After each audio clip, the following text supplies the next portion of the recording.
Selamat malam, para penjelajah zona gaib. Jalanan sepi di tengah malam selalu menyimpan misterinya sendiri. Bayangan pepohonan yang menari, suara-suara aneh yang dibawa angin, dan perasaan bahwa kita tidak benar-benar sendirian.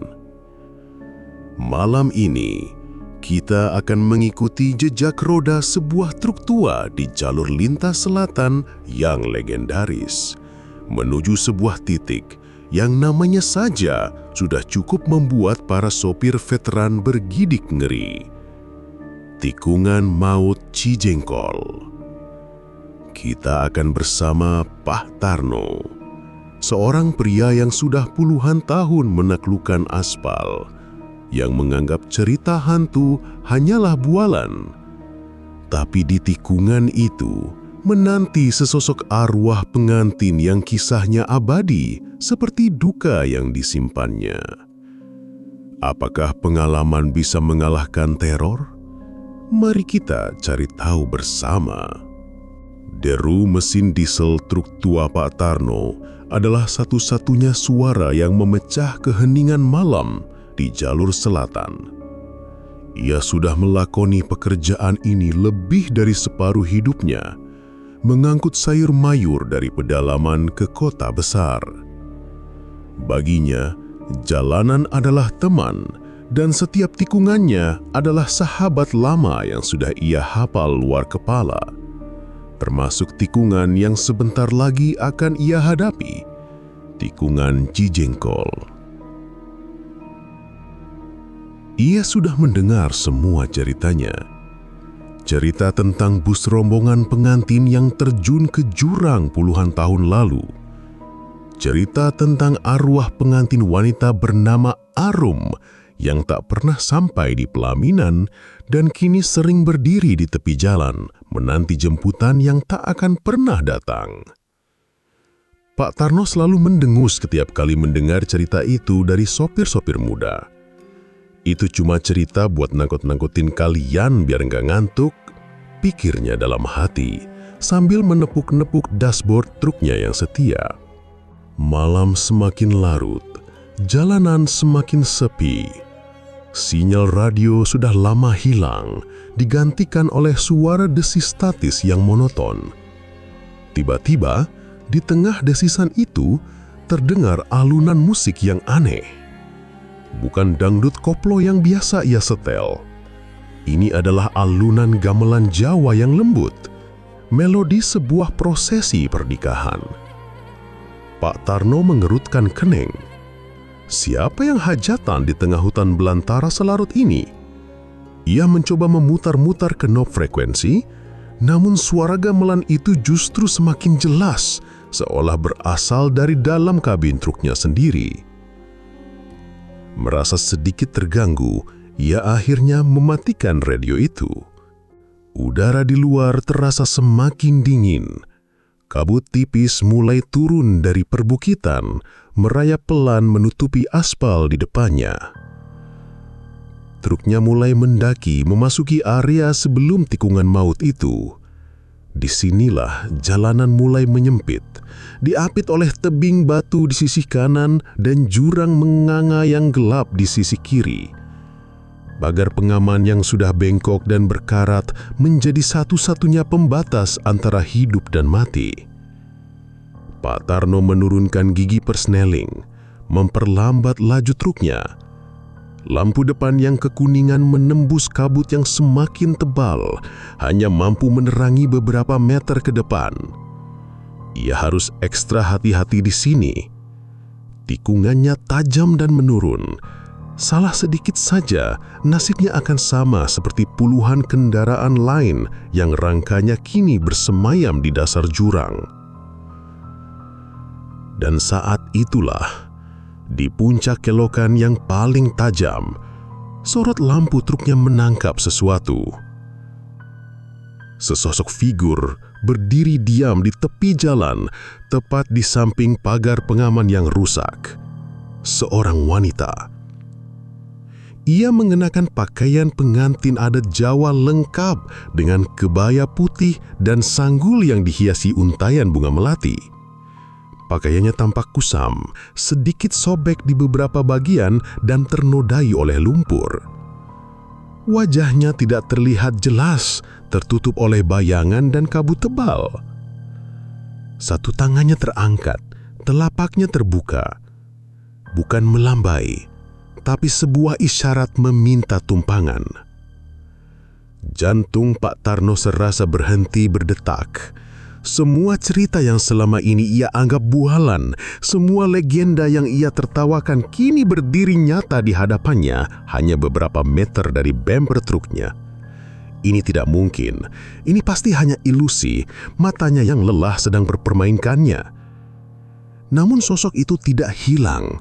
Ia tetap berdiri di sana, diam, membeku dalam selubung kabut, menanti jawaban dari Pak Tarno. Pak Tarno menelan ludah. Tenggorokannya terasa kering. Otaknya yang biasanya pragmatis kini berperang dengan matanya sendiri. Ia menginjak rem lebih dalam, membuat truk tuanya mengerang pelan hingga hampir berhenti. Sosok pengantin itu tidak bergerak. Tangannya tetap terulur dalam isyarat memohon. Wajahnya masih tertunduk, tersembunyi dalam bayangan sanggulnya yang besar. Aroma bunga melati yang sangat pekat tiba-tiba menyeruak masuk ke dalam kabin, mengalahkan bau solar dan tembakau yang biasanya mendominasi. Hanya orang gila yang berdiri di sini malam-malam. Gumam Pak Tarno pada dirinya sendiri, mencoba mencari penjelasan logis. Mungkin orang tersesat, mungkin korban perampokan, tapi dengan pakaian seperti itu, tidak mungkin. Setelah pergulatan batin yang singkat, sisi keras kepalanya menang. Ia tidak akan berhenti. Ini adalah jebakan, entah dari perampok atau dari sesuatu yang lebih buruk. Ia melepaskan rem perlahan dan mulai menginjak pedal gas. Ia membelokkan kemudi, mengambil jarak sejauh mungkin dari sosok itu. Saat truknya perlahan melewatinya, ia memberanikan diri untuk melirik dari sudut matanya. Ia berharap sosok itu sudah hilang atau setidaknya bergerak. Tapi tidak, sosok itu tetap diam beku. Namun saat lampu kabinnya menyapu wajah wanita itu sekelebat, Pak Tarno melihat sesuatu yang membuat bulu kuduknya berdiri. Wajah wanita itu pucat pasi seperti mayat, dan matanya kosong, hitam, tanpa ada kehidupan di dalamnya. Pak Tarno langsung membuang muka, menginjak gas lebih dalam. Ia berhasil melewati tikungan maut itu. Jantungnya berdebar kencang, keringat dingin membasahi keningnya. Ia melirik kaca spion, berharap tidak melihat apa-apa. Dan memang, jalan di belakangnya kosong, hanya kabut tebal yang diterangi lampu belakang truknya. Ia menghela nafas lega, mungkin benar, hanya ilusi. Matanya lelah. Ia terus melaju, mencoba melupakan apa yang baru saja ia lihat. Ia menyalakan sebatang rokok kretek, berharap nikotin bisa menenangkan syarafnya. Sekitar 5 menit kemudian, saat ia sudah merasa sedikit lebih tenang dan jalanan sudah mulai landai, ia mendengar sebuah suara dari belakang. Dari bak truknya, gedebuk, seperti suara seseorang yang menjatuhkan diri ke atas tumpukan terpal. Pak Tarno membeku. Tangannya yang memegang rokok berhenti di tengah jalan menuju bibirnya. Tidak mungkin ada penumpang gilap. Ia selalu memeriksa bak truknya sebelum berangkat. Ia mencoba menenangkan diri. Mungkin hanya salah satu karung sayur yang bergeser. Ya, pasti begitu. Ia terus melaju, mencoba melupakan apa yang baru saja ia lihat. Namun kemudian terdengar suara lain. Suara isak tangis yang lirih, sangat lirih, nyaris tertelan oleh drum mesin. Tapi begitu jelas, suara tangisan seorang wanita yang penuh keputusasaan. Suara itu datang dari bak truk di belakang kepalanya. Rasa takut yang tadi sempat mereda, kini kembali dengan kekuatan penuh. Ia tidak berani menoleh ke belakang, tidak berani melihat melalui jendela kecil yang menghubungkan kabin dengan bak truknya. Ia hanya bisa mencengkeram kemudi dan terus melaju, berharap suara itu akan hilang. Tapi suara itu tidak hilang. Isak tangis itu terus berlanjut. Semakin lama semakin jelas, semakin pilu. Lalu isak tangis itu berhenti, digantikan oleh sebuah bisikan dingin yang seolah diembuskan langsung ke tengkuk Pak Tarno, meskipun tidak ada siapa-siapa di dalam kabin selain dirinya. "Mas, kenapa aku ditinggal?" Suara itu adalah suara seorang wanita muda, penuh dengan nada manja yang dibuat-buat. Namun di baliknya tersimpan kesejukan yang membekukan. Rokok di tangan Pak Tarno jatuh ke lantai. Truknya mulai oleng ke kanan dan ke kiri. Ia tidak sendirian lagi di dalam perjalanannya. Penumpang yang ia tolak di tikungan tadi kini telah menemukan caranya sendiri untuk ikut menumpang. Bisikan itu terasa begitu nyata, begitu dekat, hingga Pak Tarno bisa merasakan hawa dingin yang mengikutinya. Ia membanting setir ke kiri, nyaris membuat truknya tergelincir sebelum berhasil mengendalikannya kembali. Tangannya gemetar hebat. Ia tidak berani menjawab, tidak berani mengakui kehadiran penumpang itu. Dalam benaknya, ia terus mengulang-ulang nasihat dari sopir-sopir tua.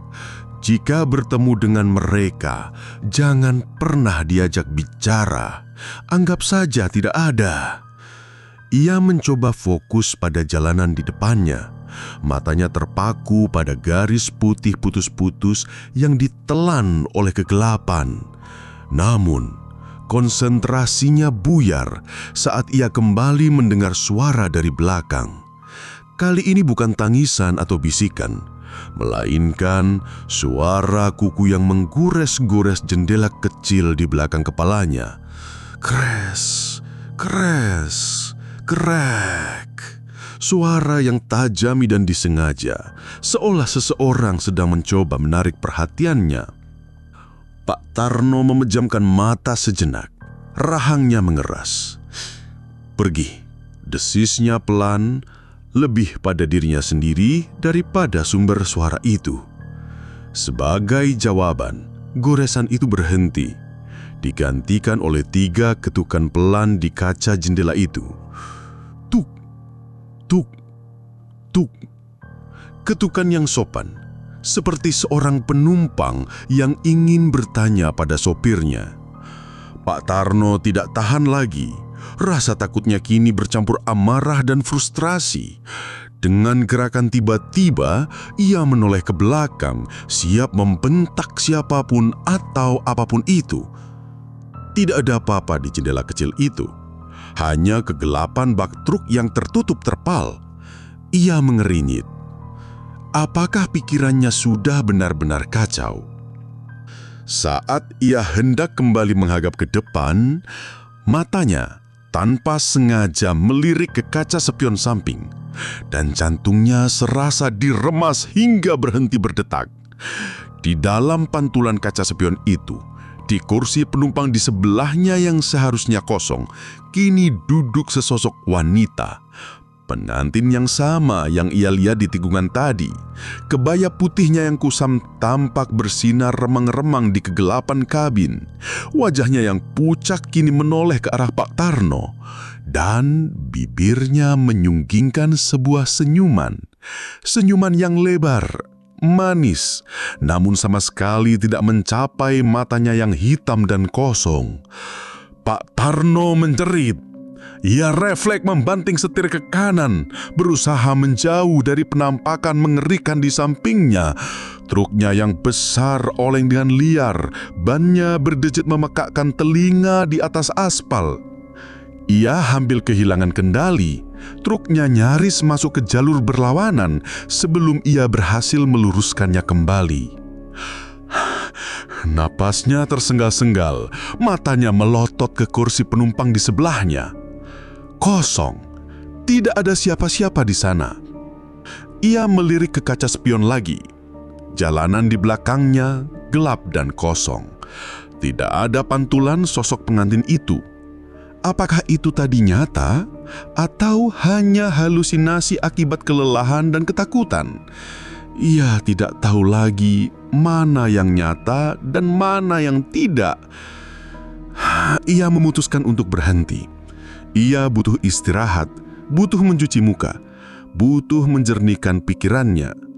Di depan, ia melihat cahaya remang-remang dari sebuah warung kopi kecil di pinggir jalan.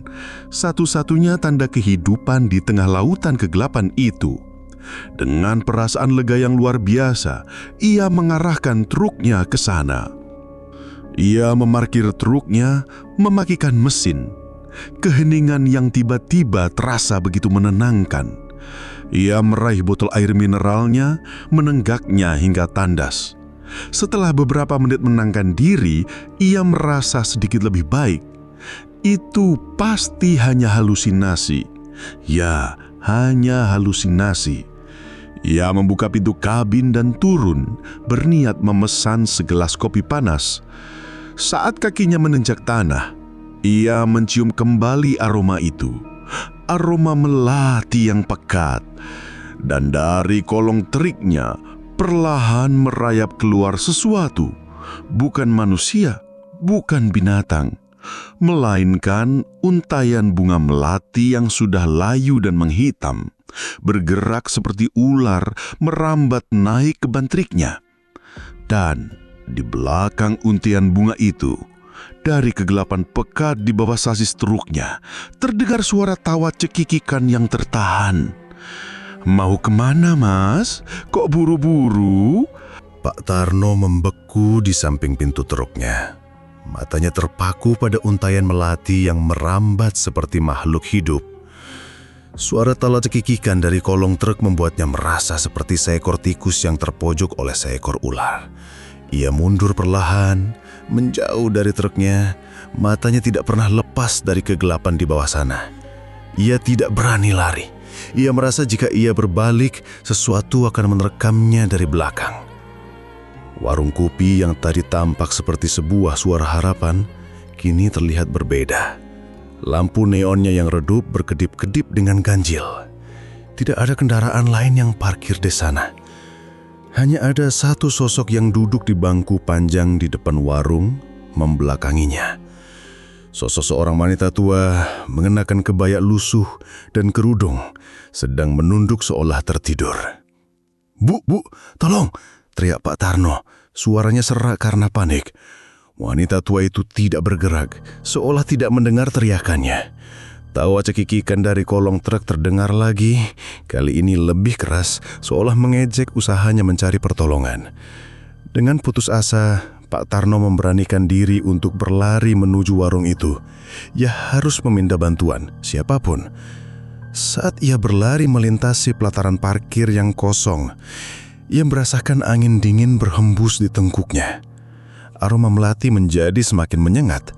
Ia merasa ada yang mengejarnya. Langkah-langkah ringan tanpa alas kaki yang berlari di belakangnya. Ia tidak berani menoleh.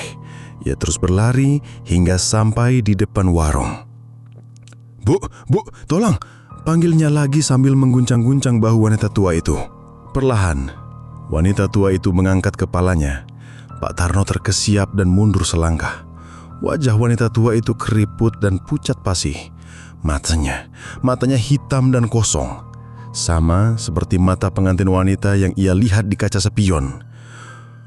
Wanita tua itu menyunggingkan senyum yang sama. Senyum lebar tanpa kehidupan. "Cari siapa, Nak?"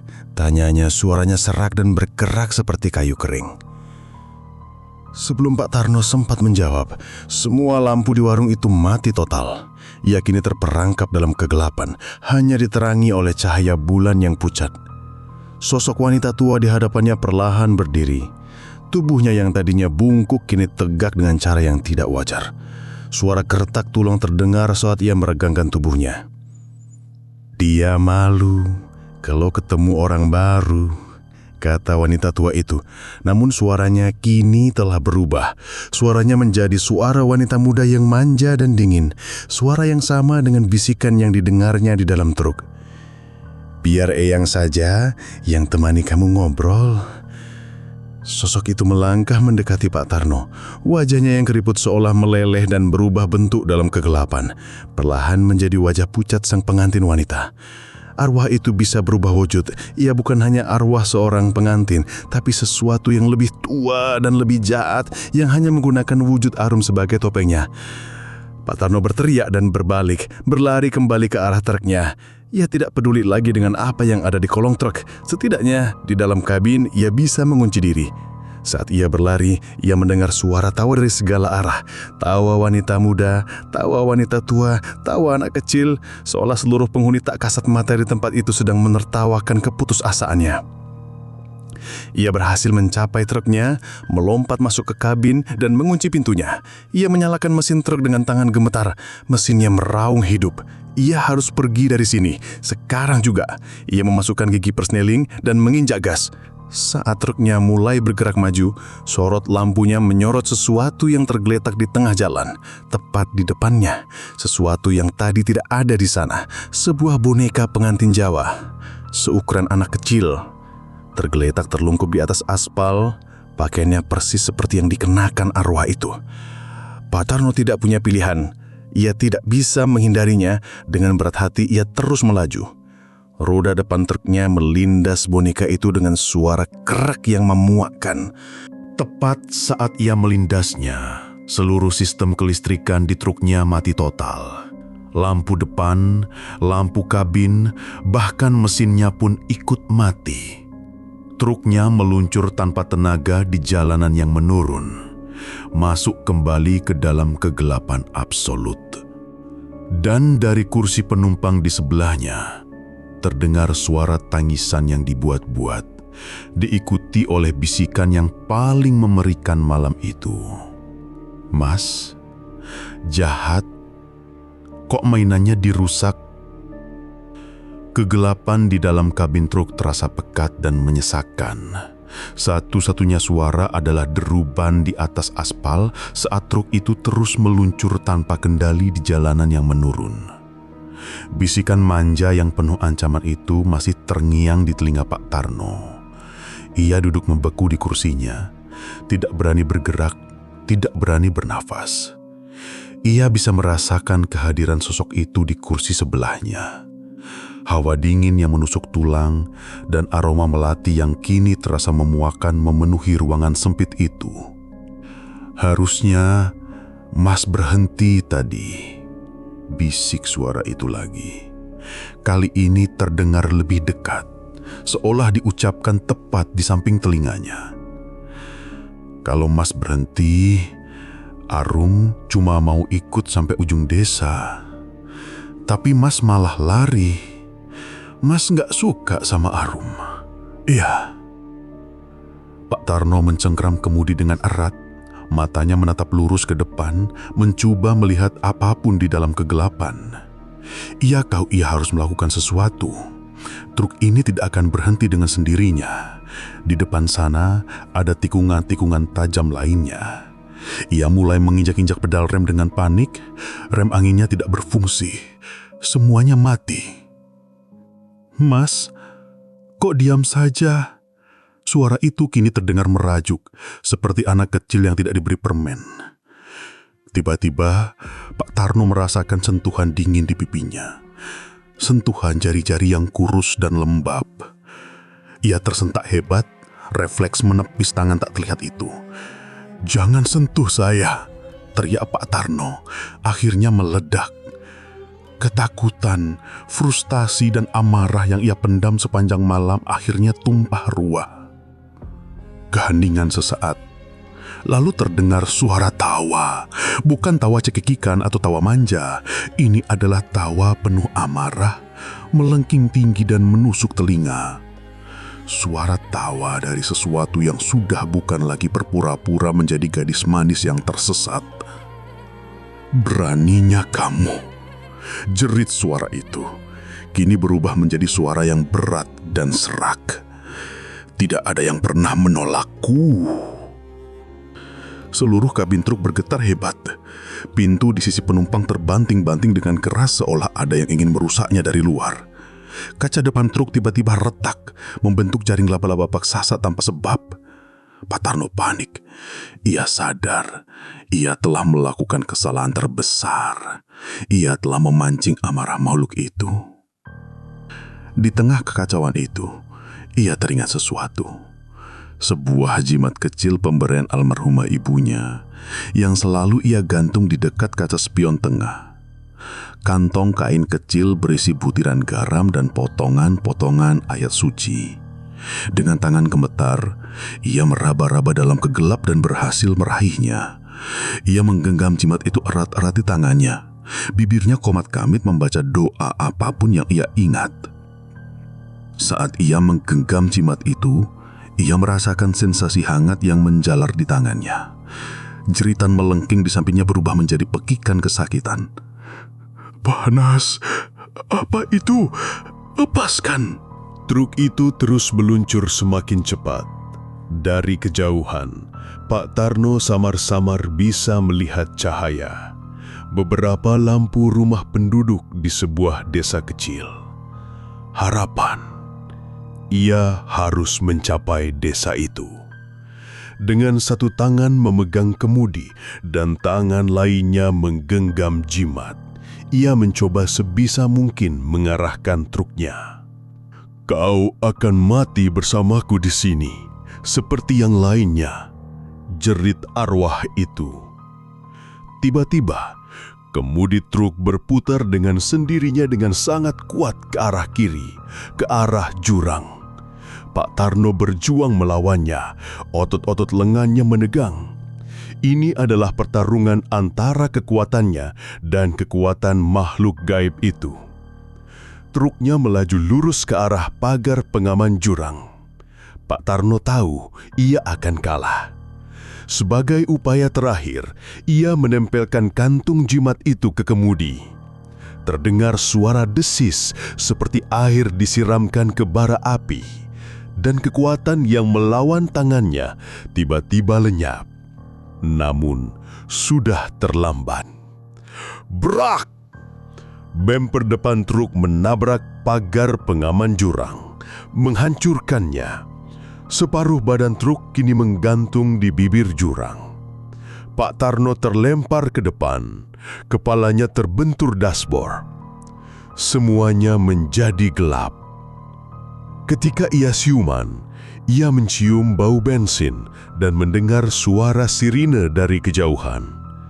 Beberapa warga desa sudah mengerumuninya, mencoba menariknya keluar dari kabin truk yang ringsek. Ia selamat. Ia menatap ke kursi penumpang di sebelahnya.